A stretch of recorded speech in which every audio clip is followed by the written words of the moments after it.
Today's scripture reading is going to be from 1 Samuel 12, 13 through 16. 1 Samuel 12, 13 through 16.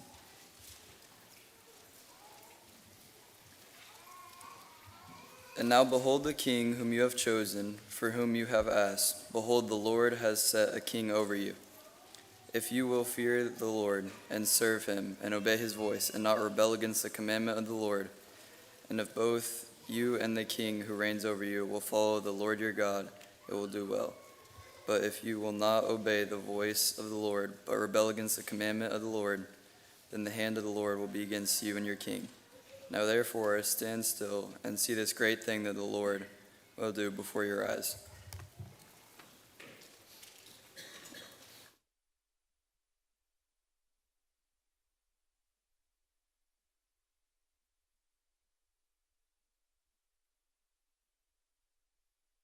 First Samuel chapter 1, there we go.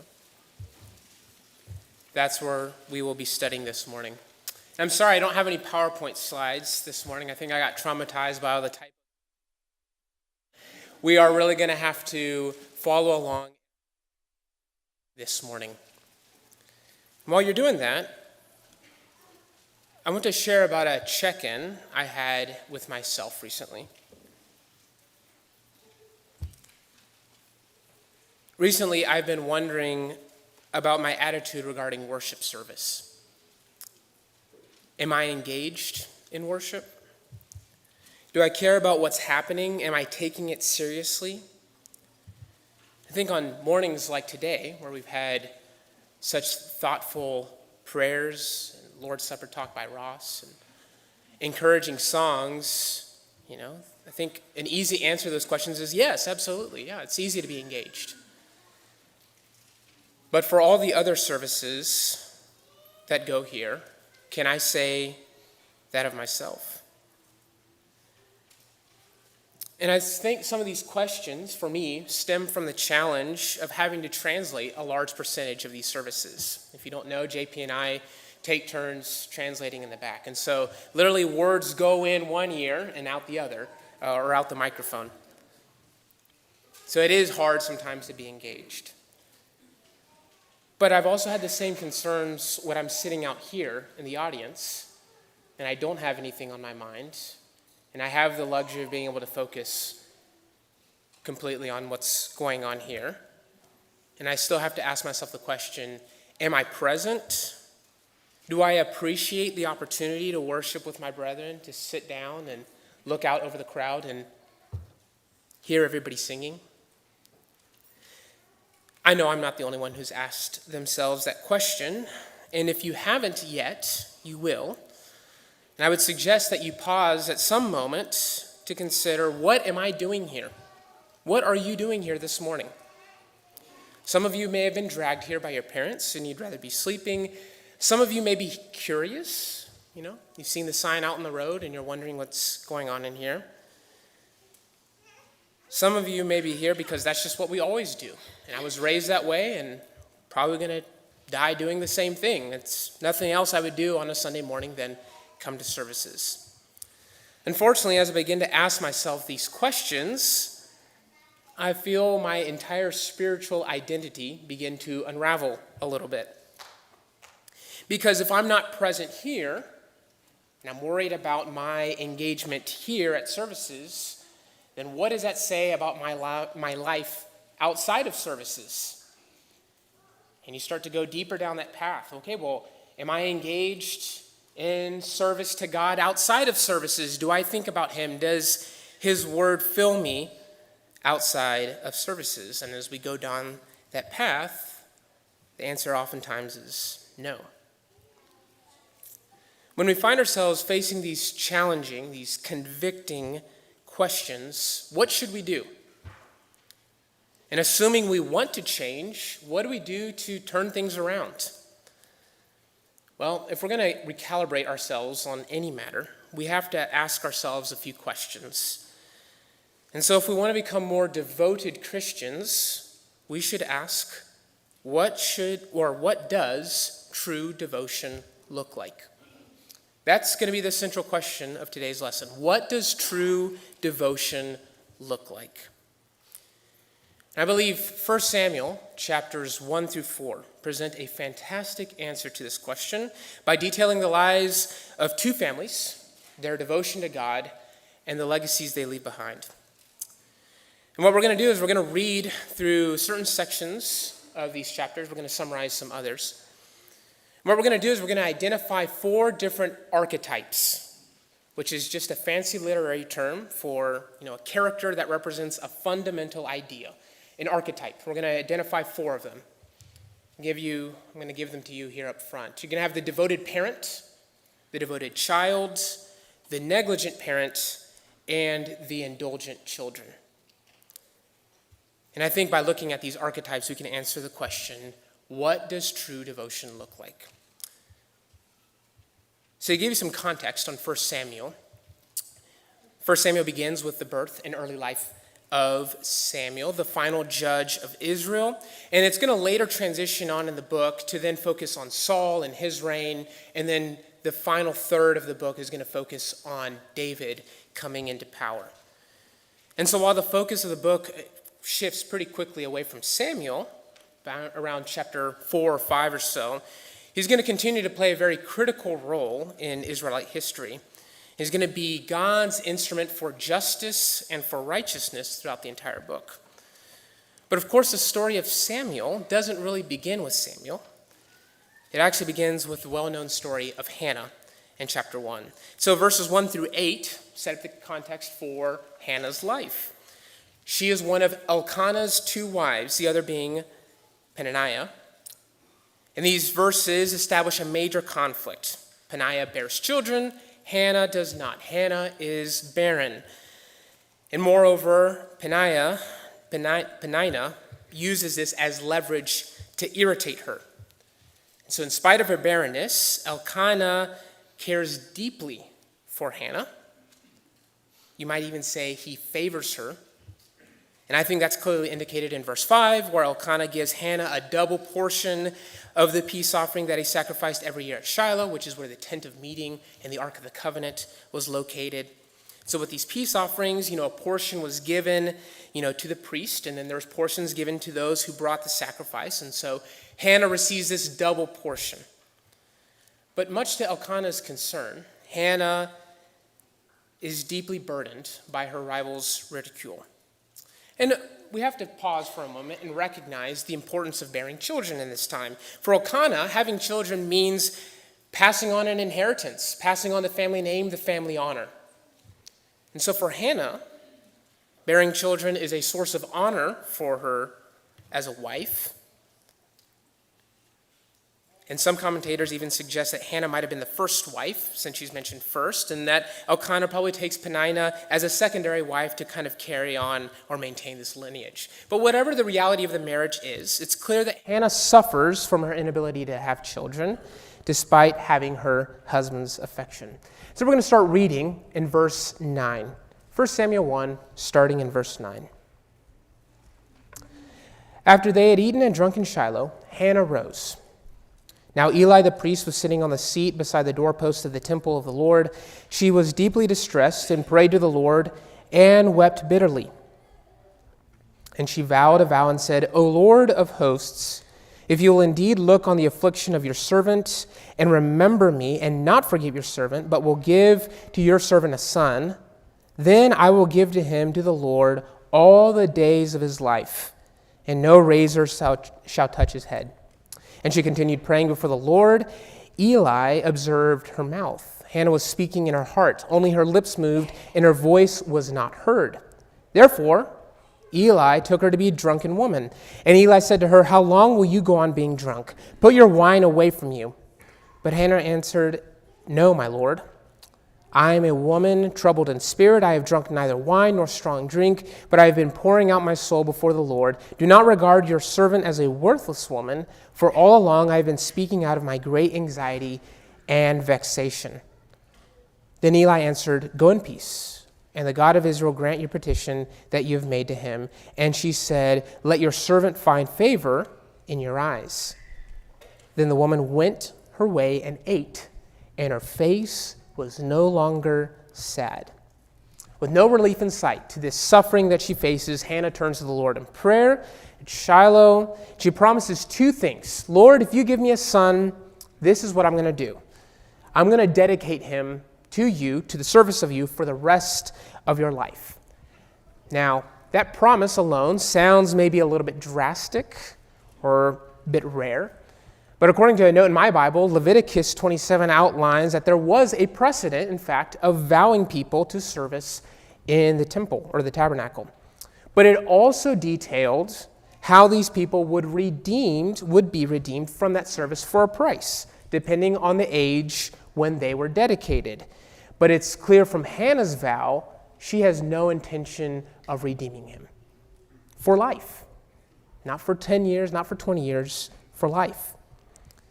And the second promise she makes, if she has a son, it appears that he's going to become a Nazirite, as indicated by the phrase, no razor shall touch his head. He's going to be set apart, and there's going to be a very physical reminder of that sanctity. But Hannah's in such emotional state, of course, as she's praying, that Eli, the priest, observing her, thinks she's drunk. She has to clarify, no, I'm just in an emotional state. I feel this deeply, right? I'm in a state of vexation, anxiety. So Eli believes her and blesses her.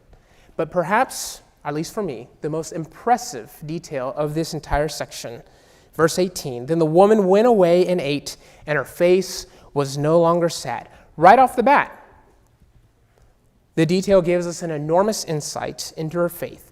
She is so confident in her prayer to the extent that it's able to change her composure immediately. So what happens? Verse 19. They rose early in the morning and worshiped before the Lord. Then they went back to their house at Ramah. And Elkanah knew Hannah, his wife, and the Lord remembered her. And in due time, Hannah conceived and bore a son. She called his name Samuel, for she said, I have asked for him from the Lord. So Hannah, the Lord remembers Hannah. And Hannah, in response, keeps the child.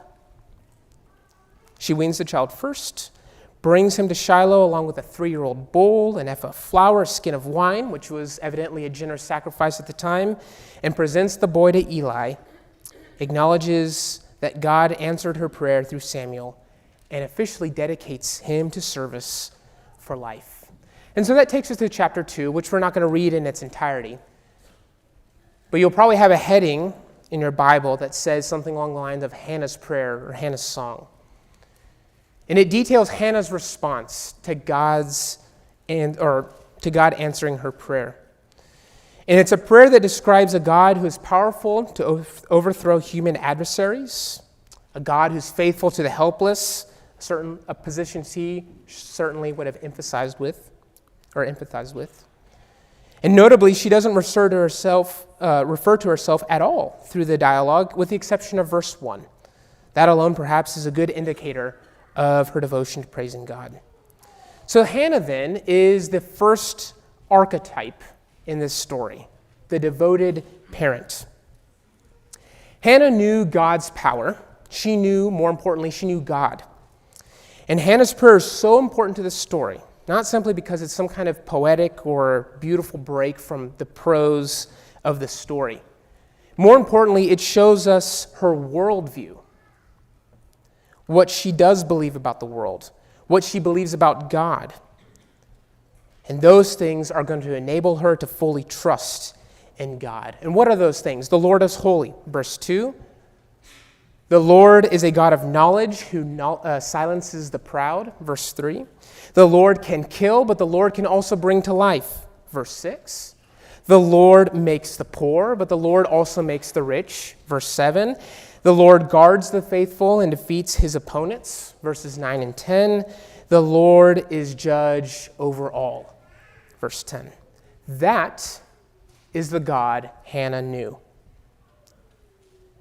That is the God she knew, so that is the God she trusted. And we already noted this, but the immediate relief she feels after praying the first time in verse 18 would indicate that she sincerely believed in this kind of God and the power that he would have in order to respond. And we don't see any kind of scheming, or we don't see any kind of self-reliance plot here, not like Abraham and Hagar, for example. And then, of course, she offers her most valuable blessing.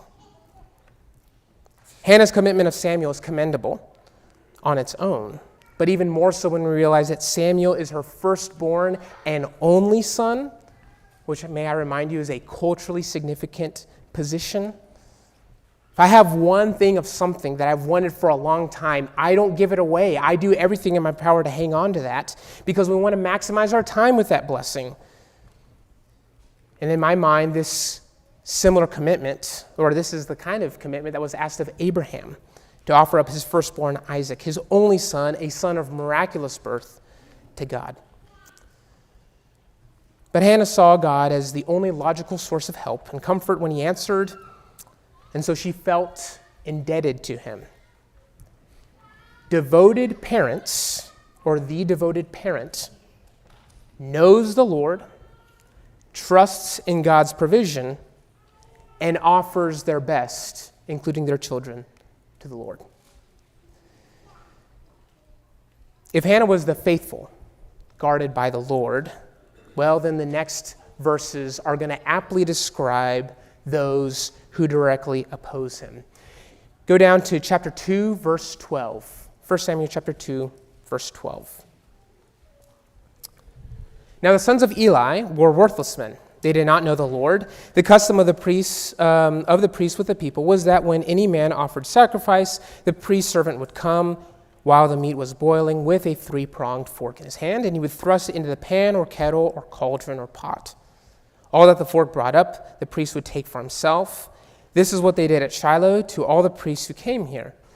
Moreover, the fat was burned. The priest servant would come and say to the man who was sacrificing, "Give meat for the priest to roast, for he will only accept boiled meat from you. For he will not accept boiled meat from you, but only raw." And if the man said to him, "Let them burn the fat first, and then take as much as you wish," he would say, "No, you must give it now, and if not, I will take it by force." Thus the sin of the young men was very great in the sight of the Lord, for the men treated the offering of the Lord with contempt. If you're not familiar with priestly rites, it might not be clear to see why Eli's sons are described as worthless or why their sacrifices are contemptible. But Leviticus chapter 7 and Deuteronomy 18 both detail specific portions that were to be given to the priests. Leviticus, for example, mentions the breast and the right thigh of an animal. Deuteronomy mentions that they were to get the shoulders, the cheeks, the stomach of the animal. And it appears here that they're not strictly adhering to that. Some commentators even note here that what we read isn't really necessarily in line with what God had in mind for his priests, even if it was the custom, verse 13. But maybe verse 16 is the most obvious example of any violation, as the fat from certain parts were typically offered to God. And if they're taking it by force from the worshiper, it's probably not a great precedent to set either. But the core issue has already been laid out for us in verse 12. Eli's sons did not know the Lord. What an appalling and absurd description of God's own priests. And it's no wonder that the worthless and that they offered contemptible sacrifices. And Eli's sons, no less, who himself was a priest. What does this say about him as a father? I ask you to jump down to verse 22. Now Eli was very old, and he kept hearing all that his sons were doing to all Israel, and how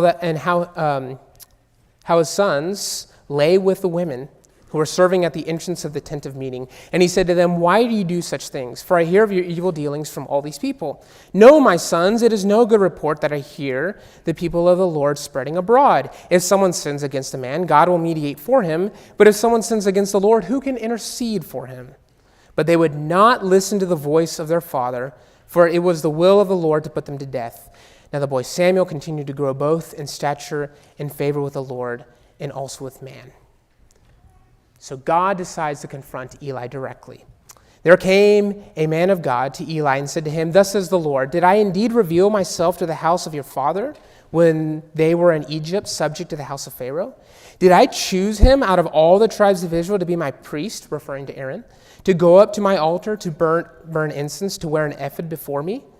I gave to the house of your father all my offerings by fire from the people of Israel. Why then do you scorn my sacrifices and offerings that I commanded for my dwelling, and honor your sons above me by fattening yourselves on the choicest parts of every offering of my people Israel? Therefore the Lord, the God of Israel, declares, I promise that your house and the house of your father should go in and out before me forever. But now the Lord declares, far be it from me. For those who honor me I will honor, and those who despise me shall be lightly esteemed. Behold, days are coming when I will cut off your strength and the strength of your father's house, so that there will not be an old man in your house. Then in distress you will look with envious eye on all the prosperity that will be bestowed on Israel, and there shall not be an old man in your house forever. The only one of you whom I shall not cut off from the altar shall be spared to weep his eyes out, to grieve his heart, and all the descendants of your house shall die by the sword of men. And this that shall come upon your two sons, Hophni and Phinehas, shall be a sign to you. Both of them shall die on the same day. And I will raise up for myself a faithful priest, who shall do according to what is in my heart and in my mind, and I will build him a sure house, and he shall go in and out before my anointed forever. And everyone who is left in your house shall come to implore him for a piece of silver or a loaf of bread, and shall say, please put me in one of the priest places, that I may eat a morsel of bread. It was a lengthy section, but there's a lot to unpack here. The story, of course, becomes more grim. It's not just that these sons of Eli are abusing the sacrifices to God. They're also lying with women who are serving at the tent of meeting. So he confronts them, but he only does so on the basis of what he's heard from other people. No, my sons, it is no good report that I hear of the people of the Lord spreading abroad. I've heard something, so now I'm forced to confront it. So one has to wonder how oblivious he was to everything that was going on in the temple, or perhaps he just turned a blind eye to it. But they would not listen to the voice of their father. It tells us everything we need to know about his sons. And so as a result, God confronts Eli through a man of God and says, look, you're part of a chosen lineage. I chose your ancestor Aaron to serve me. Why then are you scorning my sacrifices? Why then do you honor your sons above me? I promised that you would go out before me, but now, because you despise me, I'm going to cut off your house from that responsibility. And then Hophni and Phinehas are going to die on the same day as a sign of this curse. And then there's that bit of foreshadowing there at the end. I'm going to raise up a faithful priest from a sure house who's going to serve before me. This chapter, in my mind, then outlines the two negative archetypes of this story: the negligent parent and the indulgent children. Eli was a priest tasked with offering sacrifices, intercessions between God and Israel. He's also an older man, and by extension, more mature, more experienced. And yet, despite these positions and despite these roles, Eli appears incapable of raising his children in the Lord. Note that he only confronts his sons upon hearing their behavior from the people. And when he does confront them, it appears to be a very half-hearted and kind of a restrained rebuke. But regardless of what you feel about his intervention, before God, Eli has allowed his sons to blaspheme him, and therefore Eli is complicit. I think Eli's negligence with his sons is fairly obvious. What may not be so obvious is his greatest negligence of all, giving God the honor that was due him. What's God's accusation against Eli? Why do you honor your sons above me? If Eli truly knew God, knew the role that he had before God as priest and father, I doubt he would have been a negligent parent at all. And so negligent parents are oblivious to their children's behavior. They don't intervene effectively, and they fail to recognize that they are to honor God in how they raise their children. But we can't speak about Eli without speaking about his indulgent children. The greatest crime they commit, perhaps, is in verse 12. They did not know the Lord. This lack of knowledge enables them to do a number of things. Well, use, most importantly, their position for personal gain. Take any portions of the meat for themselves, coercing the worshipers into giving themselves the fattened portions, sleeping with the women who served at the tent of meeting. And as we read in many of these accounts, personal indulgence typically leads to separation between God and man. And in this case, God says it's going to be separation to the point of death. Indulgent children, therefore, refuse to know the Lord, abuse their position, whatever that may be, and they refuse correction. But throughout this chapter, you probably noticed these short verses, these sprinkled descriptions of Samuel. Verse 21, for example, and the boy Samuel grew in the presence of the Lord. Or verse 26, now the boy Samuel continued to grow both in stature and in favor with the Lord and also with men. So while Eli is having to correct his sons for sleeping with women and taking the sacrifices, Samuel, in the meantime, is growing into the spiritual example they were supposed to be. And yes, if you were wondering, that description of Samuel is nearly word for word the same description that's made of Jesus in Luke chapter 2, verse 52. The only difference being that Luke adds that Jesus grew also in wisdom. And if that similarity is any indication of where Samuel's behavior and character was going, then it stands in sharp contrast to the priests of that day. These verses, I think, only hint at the kind of person that Samuel is going to become and shed light on the greater archetype that we see in chapter 3. Chapter 3, verses 1 through 10. Now the boy Samuel was ministering to the Lord in the presence of Eli, and the word of the Lord was rare in those days. There was no frequent vision. At that time, Eli, whose eyesight had begun to grow dim, so that he could not see, was lying down in his own place. The lamp of God had not gone out yet, and Samuel was lying down in the temple of the Lord, where the ark of God was. Then the Lord called Samuel, and he said, "Here I am," and ran to Eli and said, "Here I am, for you called me." But he said, "I did not call, lie down again." So he went down and lay down. And the Lord called again, "Samuel." And Samuel arose and went to Eli and said, "Here I am, for you called me." But he said, "I did not call, my son, lie down again." Now Samuel did not yet know the Lord, and the word of the Lord had not yet been revealed to him. And the Lord called Samuel again the third time, and he arose and went to Eli and said, "Here I am, for you called me." Then Eli perceived that the Lord was calling the boy. Therefore Eli said to Samuel, "Go lie down, and if he calls you, you shall say, 'Speak, Lord, for your servant hears.'" So Samuel went and lay down in his place. And the Lord came and stood, calling as at other times, "Samuel, Samuel." And Samuel said, "Speak, for your servant hears." A couple of details to note. The word of the Lord was rare in those days, and Samuel did not yet know the Lord. The word had not yet been revealed to him, says the text.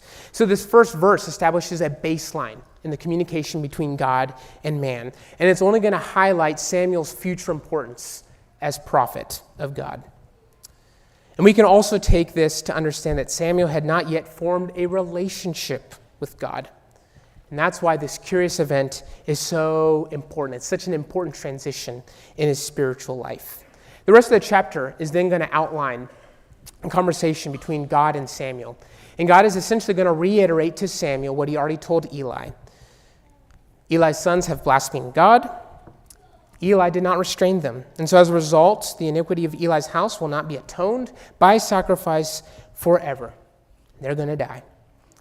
Eli, knowing that God has spoken to Samuel, asks to hear the message and appears to accept it. And then the chapter ends with this description, verses 19 to 21. And Samuel grew, and the Lord was with him, and let none of his words fall to the ground.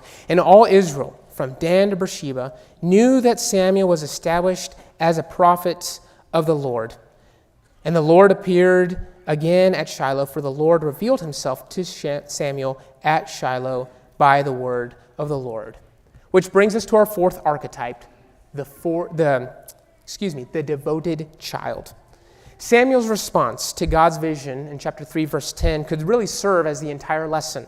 Speak, for your servant hears. It's an acknowledgement of authority. It demonstrates a willingness to listen. And there is an implied commitment to action.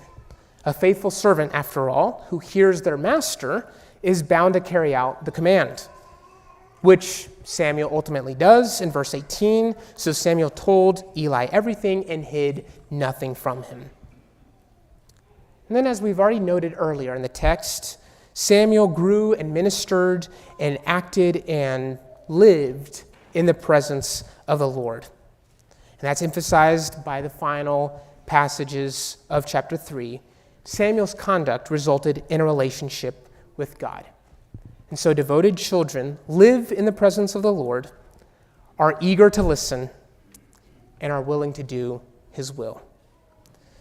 So the story that we've been going through finally builds or comes to its climax in chapter 4. Israel finds itself fighting against its common arch nemesis, the Philistines, and they're losing pretty badly. In fact, in one battle, they lost 4,000 men. And so they're asking themselves, why is it that God has let us lose? What could be the reason for why God is letting us is allowing us to be beaten so badly? So they have an idea. You know what? You know what's missing? I think we're needing the Ark of the Covenant. So let's bring the Ark into battle. And who carries that ark into battle? Well, none other than Hophni and Phinehas, Eli's two sons. So here you have the Ark of the Covenant, right, which supposedly represents this presence of God. It's this huge confidence booster when it comes into the camp of Israel, so much so that the Philistines can hear their cries from the camp. But rather than instilling fear into the Philistines, this is only going to motivate them to fight harder. And so the Philistines beat the Israelites again and also take the ark. And verses 12 through 22 of chapter 4 depict the fallout of this spectacular defeat. Starting in verse 12, and a man of Benjamin ran from the battle line and came to Shiloh the same day with his clothes torn and with dirt on his head. When he arrived, Eli was sitting on his seat by the road watching, for his heart trembled for the ark of God. And when the man came into the city and told the news, all the city cried out. When Eli heard the sound of the outcry, he said, "What is this uproar?" Then the man hurried and came and told Eli.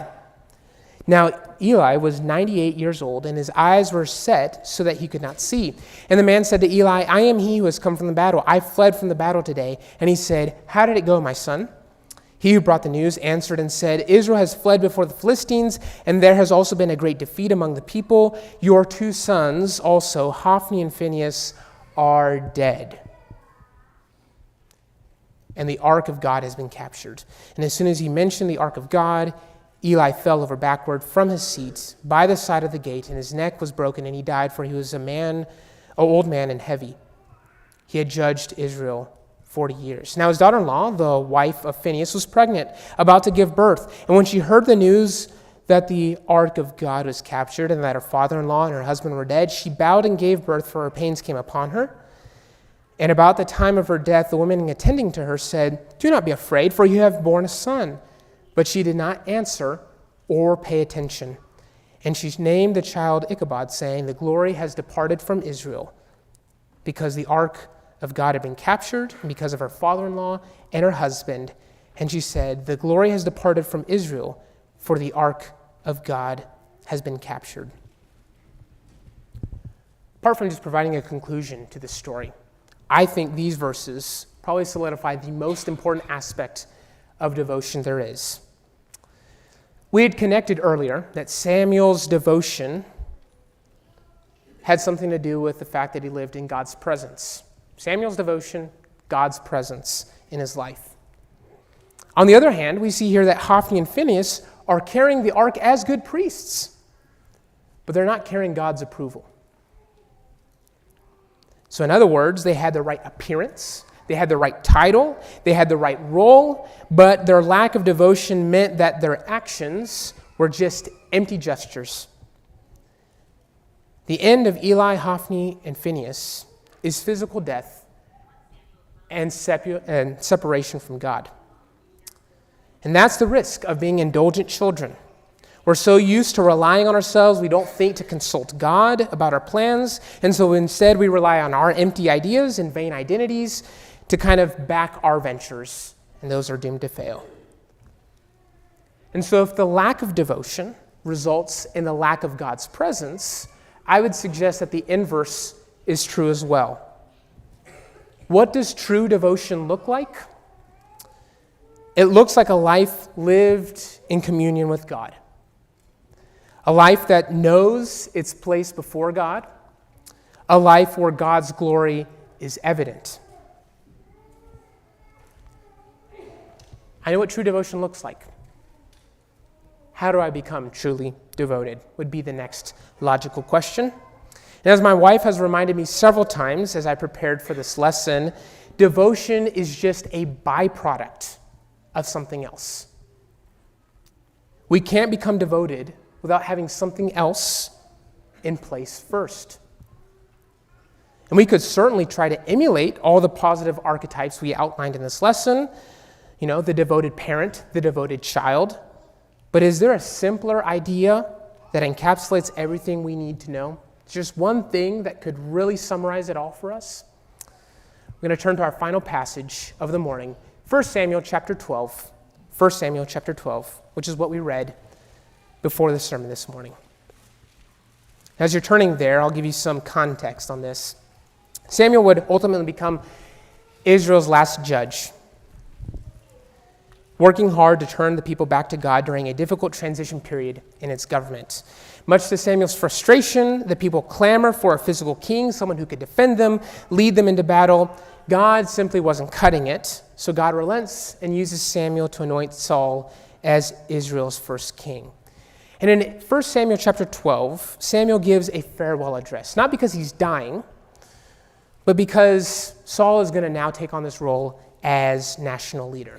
And I'd like to read verses 8 through 18 of 1 Samuel chapter 12.